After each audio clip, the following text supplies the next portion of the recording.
नमस्कार, मी विक्रांत जोशी. मुंबई 24च्या खास पेशकशमध्ये आपले स्वागत आहे. 1966 साली जेव्हा शिवसेनेने जन्म घेतला तेव्हा ठाण्यात आणि मुंबईमध्ये शिवसेनेने आपलं प्रचंड वर्चस्व गाजवलं. काही नेत्यांनी आपलं आयुष्य यासाठी सर्वस्व वाहून दिलं. त्यात मनोहर जोशी असतील, दत्ताभाऊ नलावडे असतील. पण त्या पलीकडे जे एक नाव आपल्याला नेहमी आठवत राहील आणि आजही अंगावरचा काटा उभा राहतो, तो नाव जर घेतलं तर ते होते कैलासवासी आनंद दिघे. हो, तेच कैलासवासी आनंद दिघे ज्यांनी ठाणं गाजवलं, शिवसेना गाजवली. ते गेल्यानंतर त्यांचं 32 वर्षाच्या पुतणे केदार दिघे हे आता राजकारणात आलेले आहेत. आज त्यांनी ठाणे या ग्रामीण आणि ठाणे शहर याचं निरीक्षक म्हणून युवा सेनेचे काम बघत आहेत. आज आपल्या स्टुडिओमध्ये ते आहेत. केदारजी नमस्कार. केदारजी, तुम्हाला सगळेजण ओळखतात, पण आज आमच्या प्रेक्षकांना एक केदारजींचा सुरुवातीपासूनचा आम्हाला बायोडेटा जरा तुम्ही समजावून सांगा. लहानपणापासून एका मध्यमवर्गीय घरातनं मोठा झालेला मी. आईवडील सर्व्हिस ओरिएंटेड. माझं स्वतःचं शिक्षण हे BCom ग्रॅज्युएट आणि त्यानंतर डिप्लोमा कम्प्युटर मॅनेजमेंट. 12 वर्षाचा एक कॉर्पोरेट अनुभव, ज्याच्यामध्ये टाटा, सिमेन्स, कोटक अशा कंपन्यांमध्ये काम करून, आणि लहानपणापासून एक आगळीवेगळी ओढ काकाकडची, धर्मवीर दिघे साहेबांच्या बाबतीतली, त्यांच्या कामाच्या बाबतीतली. आणि कॉर्पोरेट लाईफमधनं अर्धवट जगण्यापेक्षा पुरेपूर जसं काकांनी समाजसेवेला वाहून दिलेलं, त्याची एक ओढ लहानपणापासून मनात असल्यामुळे त्याच सेवेसाठी आपण देखील झुंपून द्यावं ह्याकरता गेले 2 वर्ष अगोदर शिवसेनेमध्ये दसरा मेळाव्यात प्रवेश करून आता शिवसेनेमध्येच काम करतो आहे, युवा सेनेचंच काम करतो आहे. ठाण्यातली शिवसेना तशी आम्ही खूप वेगळी बघितलेली आहे.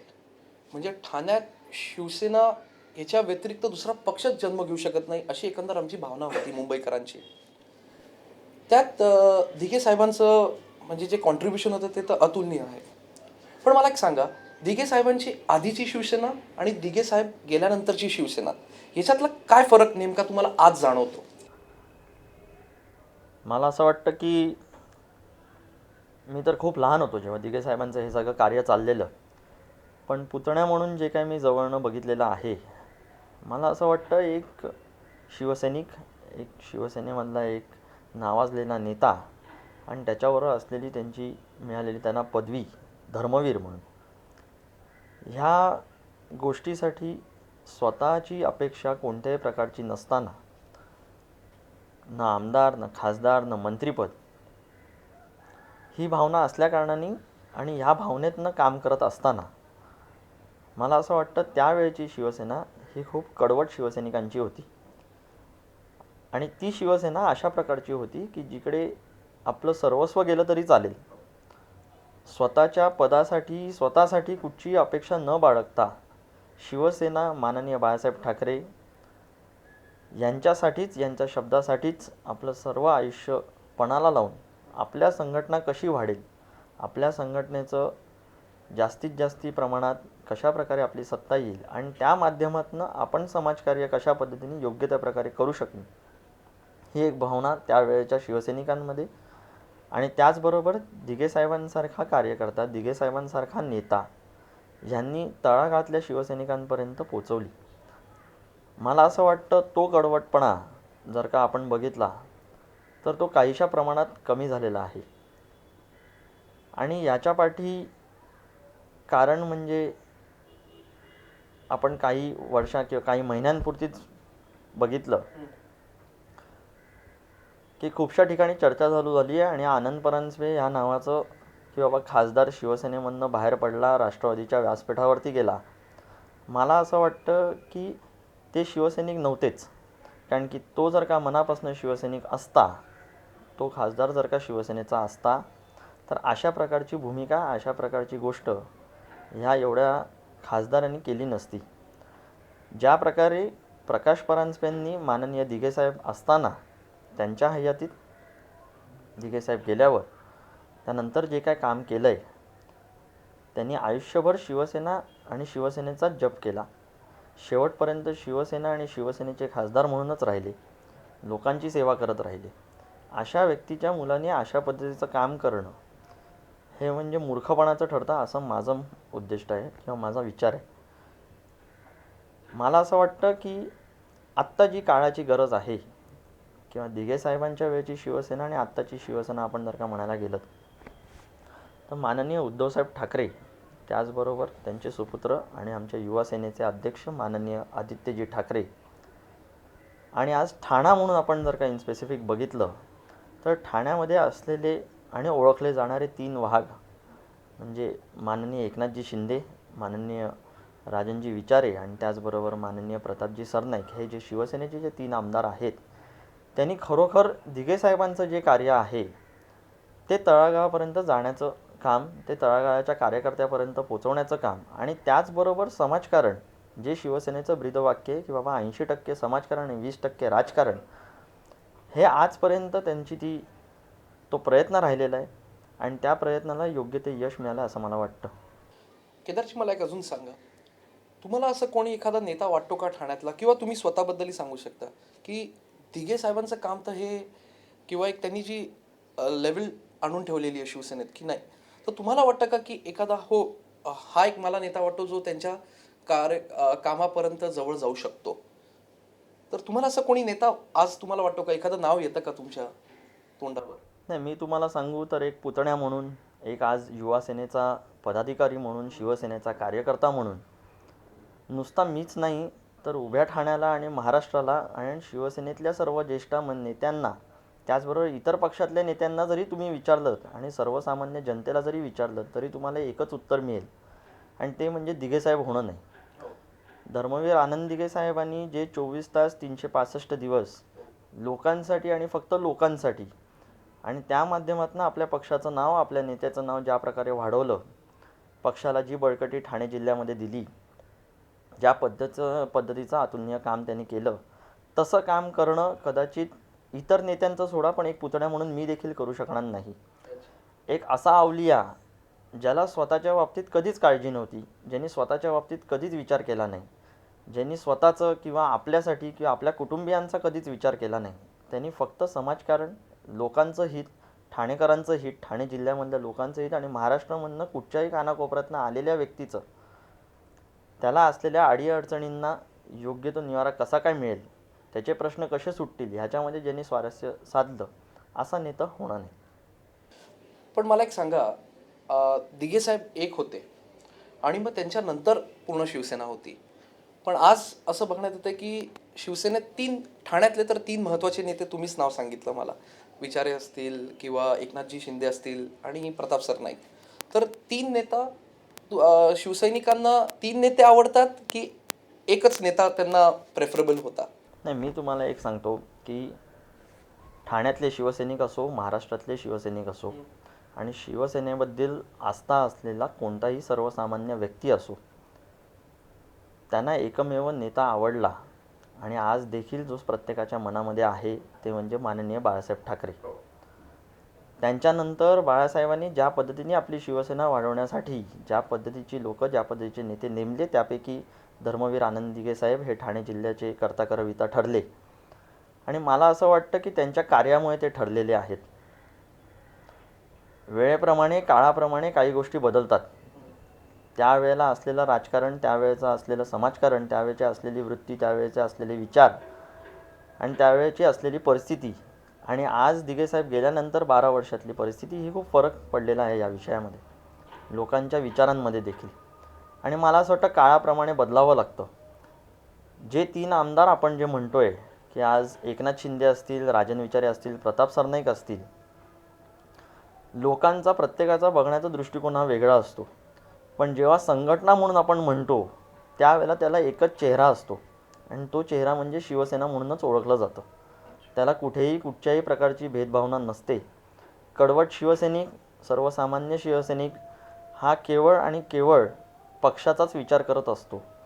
दिलेला नेता हा कोणीही असो, पण आपल्या वरिष्ठांनी, आपल्या ज्येष्ठांनी, आपल्या शिवसेना प्रमुख आणि आता असलेले माननीय उद्धवजी ठाकरे पक्षप्रमुख आणि त्याचबरोबर युवा सेनेचे प्रमुख माननीय आदित्यसाहेब ठाकरे यांनी जो कोण नेता बसवलेला आहे, यांनी ज्याला कोणाला जबाबदारी दिलेली आहे, ते काहीतरी योग्य त्या प्रकारे विचार करूनच दिलेली आहे. ती लोकांच्या हितामध्येच आहे, ती शिवसैनिकांच्या हितामध्येच आहे, हे सर्वसाधारण शिवसैनिक गृहीत धरून चालतो आणि त्याला खरोखर अशाच पद्धतीने शिवसेना चालली पाहिजे असं मला वाटतं. पण ह्या तिघा नेत्यांसमोर तुमचं कार्य जे आहे ते तुम्हाला कसं हायलाईट करता येईल? तुम्ही युवा सेनेत आहात मान्य, पण कधी ना कधी तर तुम्ही मुख्य पक्षात प्रवेश कराल, तर तुम्हाला काय वाटतं की तुम्ही असं काय वेगळं केलं पाहिजे की ज्यांनी तुम्हाला ह्या तिघा नेत्यांच्या फळीत तुम्ही उद्या याल? मी या गोष्टीच्या अगोदर अजून एक गोष्ट सांगू इच्छितो. माननीय दिघे साहेबांना ज्या वेळेला मी आज्ञा दिली 2001 साली, त्यानंतर न मी कुठच्या पक्षात होतो. मी फक्त एकच त्यांचं जे ब्रीदवाक्य होतं समाजकारणाचं, ते त्या पद्धतीने मी पुढे नेत आलो, एक प्रयत्न करत आलो. समाजकारण काय हे मला ह्या गेल्या 12 वर्षात कळलं आणि त्यावेळेला मी कुठच्या पक्षात जावं किंवा मी काहीतरी नेत्यांच्या समोर दाखवावं जेणेकरून मला एखादा पक्ष घेईल असं माझ्या मनात कधीच नव्हतं, अशा विचारात कधी नव्हतो मी ह्या ठाम मताचा होतो की ज्या पद्धतीने दिघे साहेबांनी, ज्या माझ्या काकांनी अख्खं आयुष्य, अख्खं सर्वस्व आपलं जे समाजकारणाला वाहून दिलं, त्या पद्धतीचं काम किंवा त्या पद्धतीच्या तोडीस काम नव्हे, पण तेवढा एक प्रयत्न मनापासून मी करावा जेणेकरून लोकांमध्ये ती प्रतिमा असावी की दिघे हे नाव संपलेलं नाही, दिघे साहेबांचे विचार हे संपलेले नाही. आज प्रत्येकजण असं बघतं की बाबा घराणेशाही घराण्यामधनं कोणतरी यावं. मला असं वाटतं कार्यकर्ता म्हणून, एक समाजकार्य म्हणून जेवढं काही माझ्या पद्धतीने होऊ शकलं, ज्या पद्धतीने मी पुढे जाऊ शकलो, तेवढे माझे प्रयत्न आहेत. ह्या पुढचा विचार मी करत नाही की मी ह्या फळीत जावं की त्या फळीत. मला आज शिवसेनेमध्ये प्रवेश केल्यानंतर माननीय आदित्यजी ठाकरे यांनी खूप मोठी जबाबदारी दिलेली आहे आणि ती म्हणजे ठाणा ग्रामीणमधली निरीक्षक म्हणून. आणि मला असं वाटतं की जी जबाबदारी माझ्यावरती दिलेली आहे ती जबाबदारी मी योग्य त्या प्रकारे पार पाडी. आदित्य साहेबांचे विचार, शिवसेनेचे विचार, माननीय उद्धव साहेबांचे विचार आणि त्याचबरोबर साहेबांचा, दिघे साहेबांचा पुतण्या म्हणून माननीय दिघे साहेबांचे विचार आणि त्यांचे संस्कार हे मी या ठाणे ग्रामीण भागामध्ये प्रत्येक युवकापर्यंत पोचवीन असं मला माझी जबाबदारी वाटते आणि ती मी योग्य त्या प्रकारे पार पडीन अशी मला खरोखर या बाबतीतला विश्वास आहे. पण असं कुठेही वाटत नाही की बाबा हे कार्य मी अशा पद्धतीने केलं तर मी ह्या लोकांच्या नजरेत येईन आणि मला कोणाच्या नजरेत येण्याच्यासाठी काय करायचं नाही आहे. माझं कार्य जे आहे ते कर्तव्य म्हणून मी करतो, ते कोणालाही दाखवण्याकरता करत नाही. जे माझ्या काकांनी संस्कार दिलेले आहेत ते योग्य त्या प्रकारे जोपासण्याचं काम मी करतो आणि तेवढंच करत राहीन असं मला वाटतं. तुम्ही धर्मवीर दिघे साहेबांचे पुतणे, तुम्हाला तर राजकारण एक फार सुंदर लेगेसी मिळालेली आहे आणि तुम्हाला त्याच्यात येणं म्हणजे इट वॉज नॅचरल. पण मला सांगा, तुम्हाला असं वाटत नाही का तुम्हाला शिवसेनेने थोडंसं उशिरा कॉल दिला? मी तुम्हाला खरं सांगू तर शिवसेना हा पक्ष असा आहे जो कोणाला उशिरा कॉल देण्यासाठी किंवा कोणातरी मुद्दामून थांबवण्याकरता किंवा अशा कुठच्या पद्धतीने काम करत नाही. शिवसेना हा पक्ष असा आहे, शिवसेना प्रमुख तसे होते आणि आज माननीय उद्धवसाहेब तसे आहेत व आदित्यजी देखील तसे आहेत की जो योग्य असेल, ज्या वेळेला ती योग्यता असेल त्यावेळेला ते पद किंवा ती जबाबदारी त्याच्यावरती दिली पाहिजे. कदाचित ही जबाबदारी मला अगोदर जर का मिळाली असती तर ती मी योग्य त्या प्रकारे सांभाळू नसतो शकलो. लोकांना योग्य तो न्याय, युवकांना योग्य तो न्याय मी देऊ शकलो नसतो. कदाचित तेवढी मॅच्युरिटी त्यावेळेला माझ्यामध्ये नव्हती असं मला वाटतं. आणि मी एक विचार करून चालतो किंवा साहेबांचं जसं मी सांगतो की साहेबांचे संस्कार माझ्यावरती आहेत किंवा त्यांचे विचार मी आचरणात आणण्याचा प्रयत्न करतो आहे, तो असा की बाबा आपलं कार्य आपण योग्य त्याप्रमाणे कार्य चालू ठेवावं. देवीच्या मनात ज्या वेळेला योग्य ती वेळ असते, नशिबात जे लिहिलेलं असतं ते त्या वेळेला घडत असतं आणि ते आपण आत्मसात करून पुढे जायचं असतं. आम्हाला एक सांगा, दिघे साहेबांची काही परंपरा होती, ते देवी बसवायचे, तर तुम्ही त्यातलं काही दिघे साहेबांची परंपरा आजही सुरू ठेवली आहे का? नक्कीच. दिघे साहेबांची जी जय अंबे मा सार्वजनिक ट्रस्ट जो टेंबिनाक्याला जी देवी 9 दिवस असते, जी बसते, जी महाराष्ट्रामध्ये एक आगळं वेगळं संस्कृतीचं स्वरूपात, एक संस्काराच्या स्वरूपात, धर्माच्या बाबतीतली एक वेगळा संदेश लोकांपर्यंत पोचवत असतो, जो एकात्मतेचा संदेश पोचवत असतो, त्या देवीच्या उत्सवात माझा सहभाग असतो, माझ्या कार्यकर्त्यांचा सहभाग असतो. 9 दिवस आम्ही तिकडे असतो आणि साहेबांचे विचार, साहेबांची परंपरा ही आम्ही शेवटच्या श्वासापर्यंत नेट ठेवू. आणि धर्मवीर दिघे साहेब ही अशी व्यक्ती होती ज्यांचे हे संस्कार हे हे विचार हे माझ्यापुरते मर्यादित न राहता उद्या माझ्या पश्चात देखील पुढचे कार्यकर्ते देखील त्यांचे विचार पुढे घेऊन जातील याची मला खात्री आहे. आदित्य ठाकरे एक फारच मॅच्युअर्ड पॉलिटिशियन म्हणून आमच्या समोर येत आहे आणि आज युवा सेनाचा त्यांनी पूर्ण आपल्या हाताने सांभाळलेलं आहे. त्यांच्याबद्दल आम्हाला सांगा, कारण आम्हाला त्यांच्याबद्दल फार उत्सुकता आहे. तर तुम्हाला त्यांची लिडरशिप कशी वाटते, ते तळागाळात पोचू शकतील का, किंवा त्यांचं फ्युचर, आणि तुम्ही लोक म्हणजे कीर्तिकरांचे मुलगा असेल, असे वेगवेगळे राजकीय नेत्यांचे मुलं आज युवा सेनेत आहेत, सरनाईकांचा मुलगा आहे, तर त्याबद्दल आम्हाला जर आदित्यजींबद्दल सांगा, तुम्हाला त्यांच्याबद्दल काय वाटतं? मला असं वाटतं की माझ्यासारख्या एखाद्या कार्यकर्त्यांनी आदित्यजींच्या बाबतीत सांगावं म्हणजे ते कदाचित खूप कमी प्रमाणात सांगितलं जाईल किंवा कितीही मोठं सांगितलं तरी ते अपुरं राहील. याच्या पाठचं कारण असं आहे की ज्या वेळेला मी आदित्य ठाकरेंना भेटलो त्यावेळेला एक असं व्यक्तिमत्व या राजकारणामधलं मला दिसलं ज्याचे विचार खूप स्पष्ट आहेत, ज्याची भावना खूप स्वच्छ आहे, लोकांच्या बाबतीत प्रचंड आत्मीयता आहे. आणि युवा सेनेचा नेता कसा असावा तर त्याला आदित्य ठाकरे आणि आदित्य ठाकरे हेच नाव पुढे येतं. याच्या पाठचं कारण असं आहे की युवा सेना किंवा युवा नेता म्हटलं तर आपल्या डोक्यामध्ये एक ठराविक प्रश्नच किंवा ठराविक विचारच युवकांकरता येतात. पण जेव्हा मी माननीय आदित्यजींबरोबर बसलो, त्यांच्याबरोबर काही गोष्टींची एक 15-20 मिनटं चर्चा केली, युवकांच्या बाबतीत चर्चा केली, या युवा सेनेबाबतीत चर्चा केली, त्याची ध्येय धोरणं, त्यांचे विचार काय, हे जेव्हा चर्चा केली तेव्हा मी त्या विषयाशी एवढा एकात्मत झालो की हा नेता ज्याचे विचार युवांच्या बाबतीतले फक्त कुठच्या इलेक्शनपुरते मर्यादित नसून जी मुलं जी शहरातली असो किंवा ग्रामीण भागातली त्यांचे आईवडील जो पैसा खर्च करतात त्या मुलांच्या शिक्षणाकरता, तो त्या मुलांना फलदायी ठरतोय का असा विचार करणारा हा एकमेव नेता मी बघितला. त्या मुलांनी एवढा पैसा खर्च करून जे ॲडमिशन्स ते घेतात त्याच्यामध्ये त्यांना काही फायदा मिळतोय की नाही, फायदा कुठच्या दृष्टिकोनातनं तर की बाबा मी जर का ॲडमिशन एखाद्या कॉलेजमध्ये घेतो किंवा शाळेमध्ये घेतो तर ज्या मूलभूत ज्या गरजा असतात एखाद्या कॉलेजमधल्या, मग त्या कॅन्टीन असो, नॉर्मल वॉशरूमची जी सुखसोयी असो, पुस्तकांची तेवढी अवेबिलिटी आहे की नाही, प्रोफेसर्स आहेत की नाही, योग्य त्या वेळेला त्यांचे ते एक्झाम्स आणि इतर गोष्टी कवर होतात की नाही. मला असं वाटतं युवा सेनेचा कार्यकर्ता, युवा सेनेचा नेता हा अशा पद्धतीने विचार करणारा हा खूप एक वेगळाच मी नेता बघितला. आणि त्यांची भावना मी एक बघितली की आपण नुसते शहरापुरतं मर्यादित न राहता, शहरापुरच्या मर्यादित मुलांपर्यंत मर्यादित न राहता, त्यांचेच विषय न धरता तळागाळातल्या ग्रामीण भागातल्या आदिवासी शाळा जरी असतील आणि तिकडे जर का काही चुकीचं होत असेल तर त्या मुलाला न्याय देण्याची जी भावना आहे ते मला असं वाटतं आदित्य ठाकरेंशिवाय दुसऱ्या कुठच्या नेत्यामध्ये मला दिसली नाही एक युवा नेता म्हणून. आणि एक आगळा असा विचार की जेव्हा ते माझ्याशी बोलत होते तेव्हा त्यांनी मला सांगितलं की केदारजी आपल्याकडे फक्त युवा म्हणजे युवाच नको तर युवती देखील हव्या आणि त्या युवतींना बाजूला पडता कामा नये.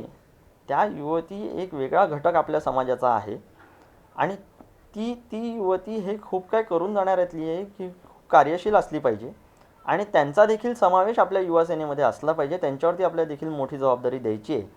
तर मला असं वाटतं ते योग्य त्या प्रकारे असे विचार असलेल्या नेत्याला फॉलो करण्यामध्ये खरोखर रस मला वाटतो. आम्हाला तुमच्या एकंदर दिनचर्याबद्दल जरा सांगा, कारण तुम्ही म्हणजे कसे उठतात, आमचे प्रेक्षक ते जाणण्यास उत्सुक आहेत. तर तुम्ही काय करता, तुम्ही म्हणजे काम कसं करता, तुम्हाला जर भेटायचं असेल तर एका ठाणेकरांनी किंवा एका शिवसैनिकनी काय केलं पाहिजे? नाही, मी सध्या ग्रामीणचा निरीक्षक आत्ता झालो आहे, पण या पहिल्यांदी मी गेले 8-10 वर्ष साहेब गेल्यापासून साहेबांचं एक स्वप्न होतं जे ठाणे जिल्ह्याच्या कुपोषित बालकांकरता होतं. आणि ठाण्यामध्ये एक मतिमंद मुलांची शाळा आहे विश्वास म्हणून, त्या ठिकाणी देखील मी स्वतः काम करायचो कारण मला त्याच्यामध्ये जास्ती रस होता. आणि एखादा मतिमंद मुलांची शाळा कशी चालते, त्या मुलांचे काय प्रश्न असतात हे जाणून घेण्याचा जास्ती विचार होता. आणि आत्ता सध्या ही जबाबदारी मिळाल्यानंतर सर्वप्रथम तर जिल्ह्यामधला दौरा असतो. सकाळी उठून ज्या ठिकाणी कुठे काही प्रॉब्लेम्स असतील किंवा काही असेल या विषयासाठी मी ग्रामीण भागामध्ये आत्ता युवकांची बांधणी करण्यासाठी फिरत असतो. आणि एखादाच दिवस फक्त मी दिघे साहेबांच्या ऑफिसला बसतो.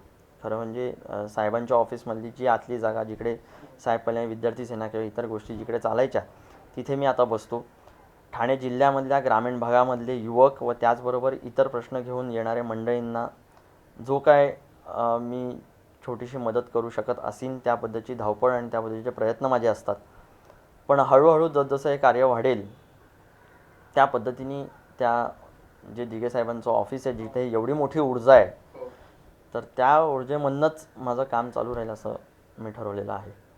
तुम्ही आमच्या स्टुडिओमध्ये आलात, मी त्याबद्दल आपले आभार मानतो आणि आपल्या पुढच्या कारकिर्दीला आमची शुभेच्छा देतो. धन्यवाद. जय महाराष्ट्र. हे होते केदार दिघे, आनंद दिघेंचे पुतणे. यांना शिवसेना पुढे न्यायची आहे तर आपण कृपया यांना साथ द्यावी हीच आमच्यातर्फे तुम्हाला विनंती. जय हिंद, जय महाराष्ट्र. पाहत राहा मुंबई 24.